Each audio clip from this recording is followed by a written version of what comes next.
Hey peeps, it's hard to believe, I say yet again, but that July is already almost over. It's the 30th today when I'm recording, and it's just gone by so quickly. And I will definitely say that I found myself quite tired this month, feeling a little bit exhausted. And so Monday I spent some time out in the mountains, and had 24 hours where I had no cell service. Vincent is at summer camp right now. And so that was really profoundly rejuvenating, but also quite eye-opening, right? I think those times when we take some space for ourselves to disconnect and unplug from all the busyness of work and life and just be, there's a lot of awarenesses and a sense of harmonizing with our natural environment that happens, and it's quite inspiring. So I find myself today feeling really excited for the card work that is to come in August and very inspired by certain decks. So we are going to have a video coming soon, of course, as always, with the decks that I want to work with in the month of August. But I want to talk about the decks that made a really big impact for the month of July. And I found a few of these really profoundly came through in client readings, and how we had quite clarifying and impactful experiences with them. And so the first one I want to talk about is the Oracle of the Rose, which is an independently produced deck. And I found that this deck, particularly in client work, provided really great clarification to tarot in session, and was able to really pinpoint for clients like where something might be going on for them in their story based on clarifying pulls with this deck, in addition to the tarot spread that I was working for the clients. And I found this deck particularly vocal when it came to my mini monthly readings on Patreon, which I record mid-month for my Patreon peeps at that donation level. And this deck really gave rapid, quick clarity in the areas and arenas of life that certain tarot cards were attempting to inform the client. The Patreon peep in that example. But this deck was really, really great for that type of clarification. And I'm so happy that I brought this deck out, thanks to my beautiful deck shelf collection over here, and really committed to working with it and using it, because I was struggling to see exactly how I was going to be working with this deck. I will definitely be using this for clarification for tarot primarily, but I also really like the collage work in this deck for spell crafting, and so I have a feeling I will bring this deck more into spell crafting work as I go forward. But this factored in a lot, particularly in the middle of July, professionally in client work, and had really great experience working with this one more. So again, I'm very glad I got to know her a little bit better. Next on the list is the Mystical Shaman Oracle. And I wasn't planning on working with this one in July, but she came forward really strongly. I would say after around the 16th of July, she came forward, and she wanted to be used for overarching themes in card work with clients, but also a pull for reflection personally as well. And I have to say, I think this is my favorite Colette Baron Reid deck. And this is just one of those decks that's a perennial in my collection. It holds a liminal space so well. And while it can absolutely clarify tarot, I really like this deck more for understanding where I am from a spiritual path, but also from an earth walk perspective. And I think that this deck gives really, really clear messages. And also, you know, Vincent's been at summer camp, and as I said, and it's been a little bit lonely for me at times, and a lot of things going on. I had beloved client passed this month as well, and an OG original in-person client, and I was able to go and sit with them and give them some Reiki as part of that experience. But you know, I think those moments when you miss someone you love that you're not physically with, and those moments of crossing over when you get to assist in experiences of transition for others. It brings a sense of hallowedness and a sacredness to each moment. And this deck is always a really great one for honoring that space. In addition, when Vincent was first born, I saw tons of hummingbirds. So I've always associated hummingbird as a spirit animal guide for Vincent.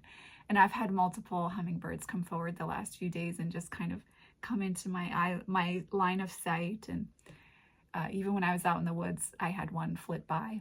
And so this deck is kind of a touchstone for that energy for me, those signs and symbols and those energetic guides that support us on in our practice. So I've ended up using this one a lot more than I intended to. This is the Mystical Shaman Oracle, and this is the pocket edition. There is also a full-size edition.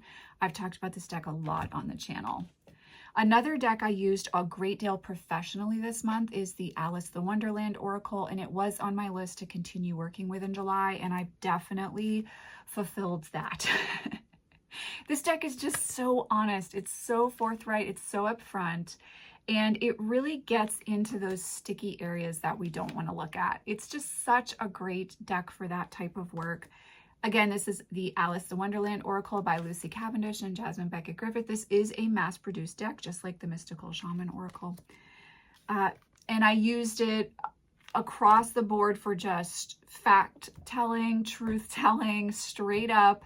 And I did find, I worked with it a little bit to gather monthly themes for some of my Patreon peeps as well in those mini reads. And that was really interesting because I don't typically use this deck as a monthly theme or a seasonal theme deck or an overarching theme deck. I really like this deck for those areas where it's a little bit confusing and veiled or murky. The energy feels a little bit stuck or heavy. This is such a great deck to just get in there and like uproot all of that and get into the truth and the reality. But this deck actually worked very well as an overarching theme deck as well. So kind of connected with her in a new way. And I can feel her energy shifting out for me personally.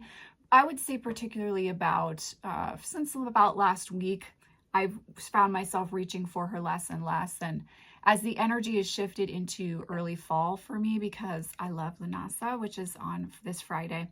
I love that Sabbath. And for me, always the week before, I'm like, it's fall. I just go into a different mode, and fall is my favorite time of year. No surprise for many of you, I'm sure. But I get really excited for that energy, and I felt a slight change in the air. There was a little shift in the scent in the air over the last week, and I was like, oh, it's fall. And so this is more of a spring summer deck for me. So I felt the energy shift a little bit with this one, but it was really enjoyable to work with this for the month of July, particularly from a professional perspective.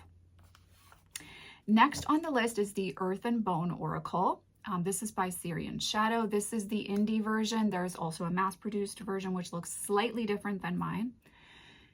This deck is such a bosom companion, such a kindred spirit on the journey.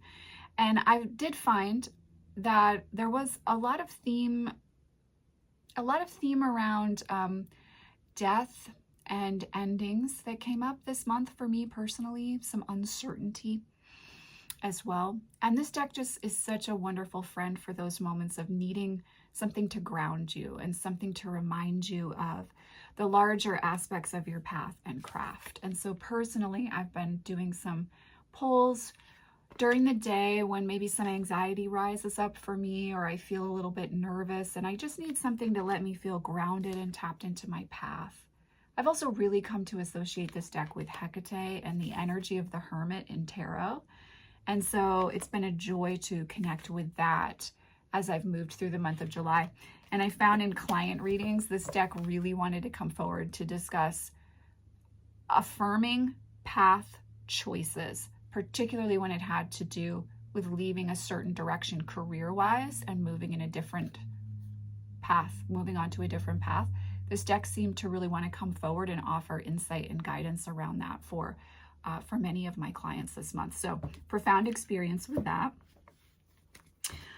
Coastal Curiosities. This is the pocket edition by Ivy Lai or Lennox Rees. I love this deck. I talk about this deck ad nauseum on this channel. I know, I'm sorry guys, but I love this deck. And I actually used this in a lot of my mini monthly readings for theme pull. And I have not to date done that with the Coastal Curiosities Oracle. And it was really, really expansive in how it presented the theming for me. It gave me a jumping off point and let me move in many different directions as far as accessing like the personalized meaning of the key word for the client's theme for the month. So I had fun using this in a different way, as well as I carry this deck around with me a lot this time of year. And I have not been able to get to the ocean the way that I like to for 2025, as well as for a fair amount of 2024. Just hasn't worked into my schedule. And this is like having a piece of the wild seaside right in my pocket when I feel lonesome for that energy, when I miss the intensity of the waves beating on the rocks, and this sense of haunted solitude that the Maine sea coast brings. So being able to carry this with me and just keep that connection alive, even when I can't physically go to a place like that, has been really, really lovely. So working with this in July has been especially poignant for me. Next on the list is the Shadowscapes Tarot, and this was one that by Stephanie Pumin-Law. Please forgive me for mispronouncing her name. This is a mass-produced deck as well. I had her on my goal list, and I'm so glad that I did it. I actually used her a lot. I used the Shadowscapes Tarot a ton this month, particularly in client work. And it's such a gorgeous deck. I wish the American edition had a larger size so we could get the most out of the artwork in this deck. But this deck just has such a beautiful voice, and it's so gentle but clear. It's like a river. It's like a mountain-fed river where there's a clarity. The water is so clear, right? In a river like that that's coming from the mountain and flowing out to the ocean. And there's such a clearness to the water and the stones at the bottom of the riverbed. And there's like a meditative stillness within that space. And this deck more and more comes to represent that. And working with her this month has really been a joy to tap into that feeling, that space of I can be in something, but also I can pull back the lens enough to understand the big picture, the whole story. And I really, really loved this deck for that. And I will say, in addition, if you are looking for like a past life tarot deck, I think this deck is really, really great for past life insights.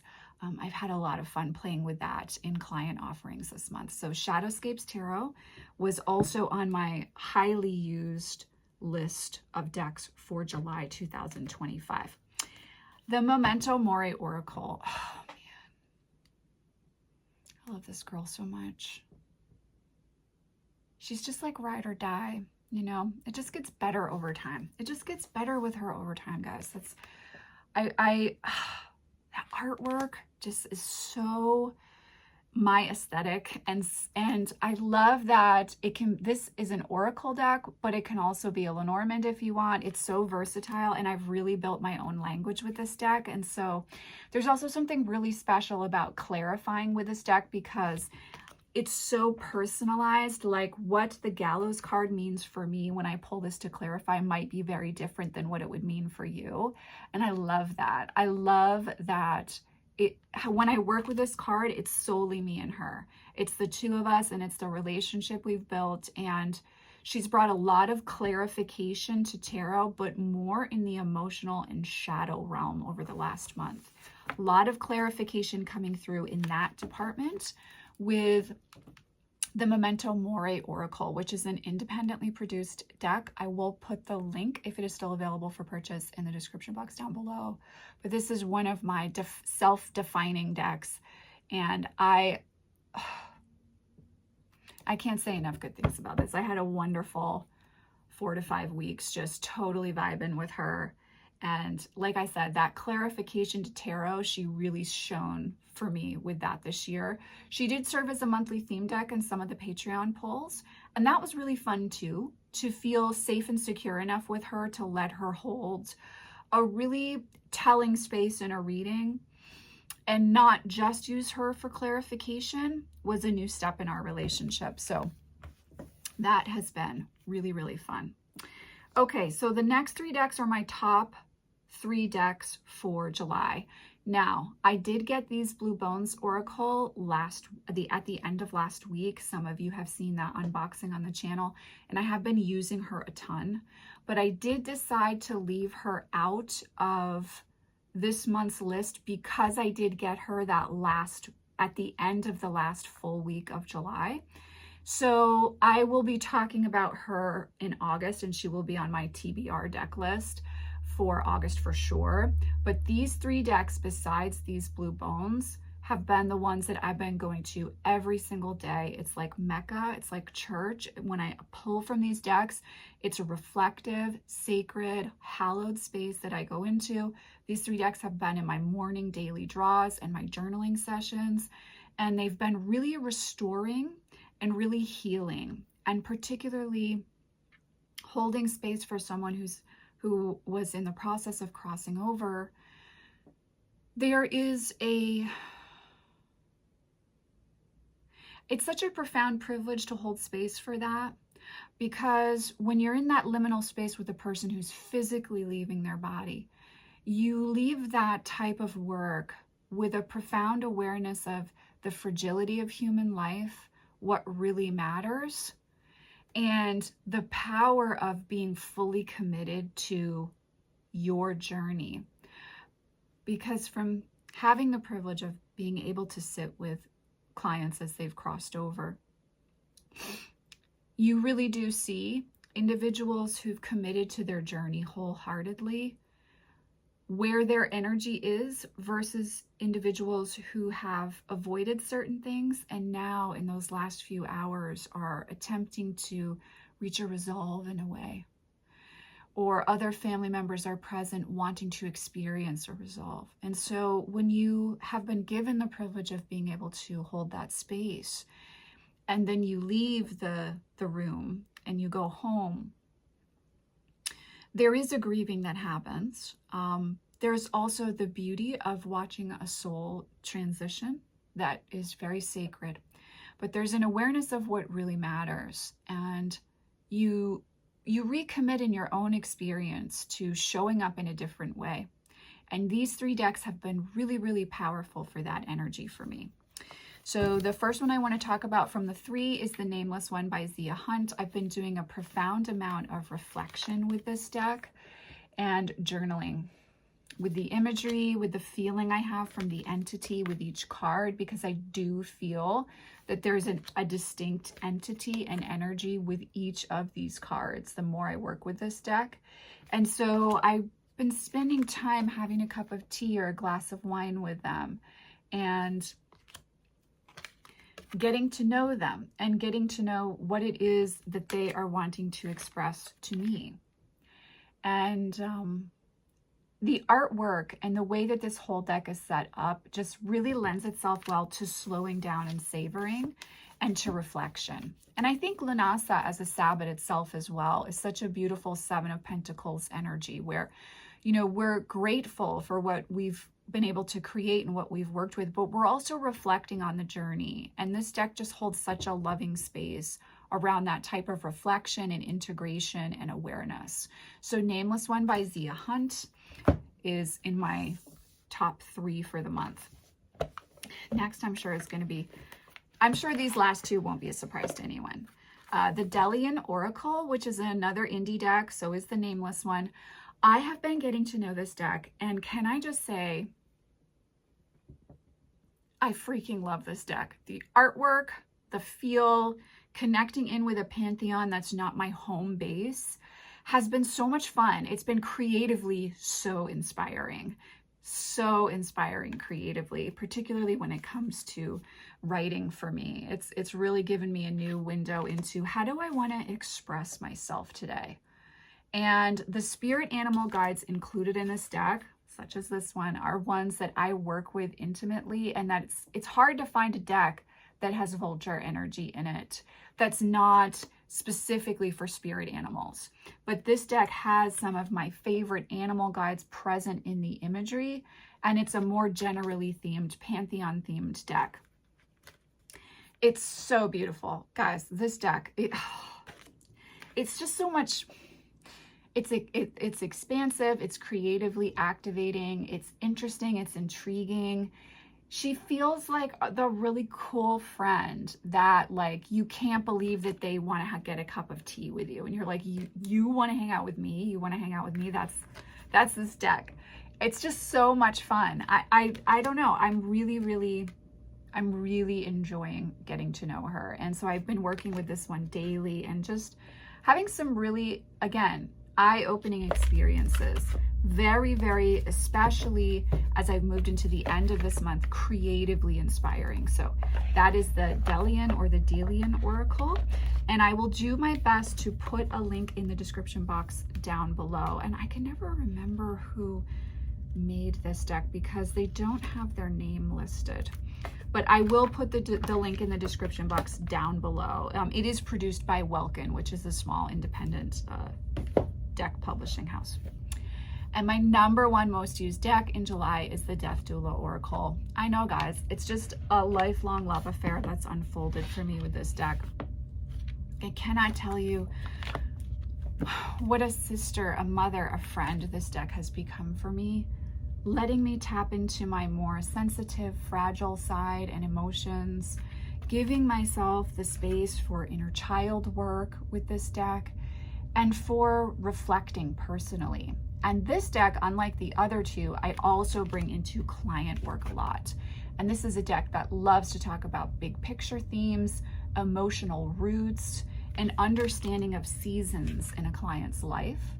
And oh God, it's just been so profoundly powerful working with this deck this month. I love her even more than I did before. And I am sitting with a workshop with this one as well.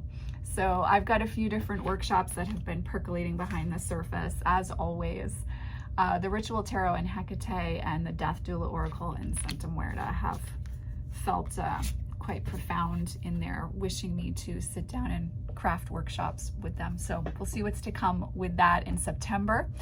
But the Death Doula Oracle is my most used deck for July, and it's one that I cannot recommend it highly enough. If you're drawn to the artwork at all, if you're moving through a transitional time, or if you want a deck to assist with times of transition, liminal spaces, understanding, integrating wisdom so that you're embodied in your sovereignty, this is a really beautiful deck for that type of work, and I highly recommend it. So these have been my most used decks for the month of July, guys. I feel like I got Shadowscapes in there.